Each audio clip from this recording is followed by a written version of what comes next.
அதிர்ஷ்டம் கொட்டும் அபூர்வ ஜாதகம். சிலர் நாம் பார்க்கும்போது ஆரம்பத்திலிருந்து கடைசி வரை சந்தோஷமாகவே வாழ்ந்து கொண்டிருப்பார்கள். துக்கம் என்பது சின்ன சின்னதாக வந்துட்டு போகும். மற்றபடி ஒரு ஆவரேஜாக ஒரு மகிழ்ச்சியான வாழ்க்கையை வாழ்ந்துக்கிட்டே போவாங்க. சிலர் கல்யாணத்து வரைக்கும் கஷ்டப்படுவாங்க. கல்யாணத்துக்கு பிறகு ரொம்ப சிறப்பாக இருப்பாங்க. அதே மாதிரி கல்யாணத்துக்கு முன்னாடி நல்லா இருக்கவங்க, கல்யாணத்துக்கு பின்னாடி பாதித்தவங்களும் இருக்காங்க. இப்படி வாழ்க்கையில் மாறி மாறி சிலருக்கு பலன் கிடைக்கும்.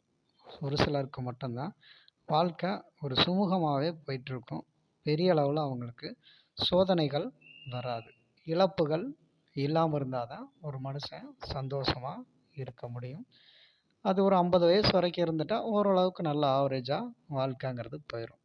இது இந்த அதிர்ஷ்டம் கொட்டும் அபூர்வ ஜாதகம் என்பது என்னன்னா, உங்கள் ஜாதக கட்டத்தில் நீங்கள் பாவ இடங்களான 6, 8, 12 ஆகிய இடங்களில் சுப கிரகங்கள் இருக்கணும். இல்லாட்டி சுபகிரக பார்வை இருக்கணும்.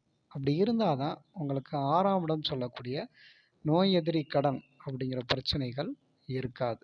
8ஆம் இடம் சொல்லக்கூடியது குரு, சுக்கிரன், புதன், பௌர்ணமி, சந்திரன். இந்த பார்வைகள் 8ஆம் இடத்துக்கு இருந்தால் கண்டிப்பாக அவங்க வெளியூர்லேயோ அல்லது வெளிநாட்டுக்கோ போயிடறாங்க. சிலருக்கு 8ல் ராகு இருக்கும், சிலருக்கு 8ல் சனி இருக்கும்.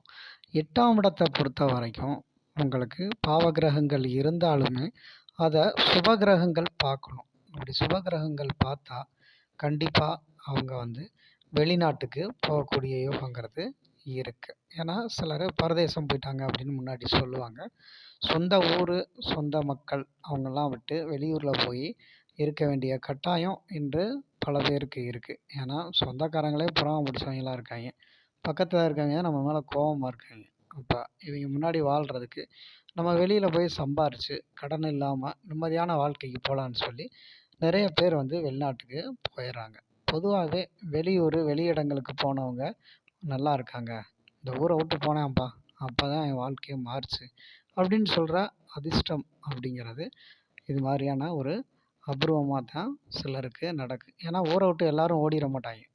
ஒரு குறிப்பிட்ட பேர் தான் ஊரை விட்டு வெளியில் போய் அவங்க முன்னேற்றத்தோட நல்லா பேர், புகழ், அந்தஸ்தோட வாழ்வாங்க. அதுக்கு அடிப்படை காரணம் இந்த 6ஆம் இடம் சொல்லக்கூடிய நோய் எதிரி கடன், 8ஆம் இடம் சொல்லக்கூடிய வெளிநாட்டு யோகத்தை குறிக்கும். அதே மாதிரி 12ஆம் இடம் விரயங்கள்.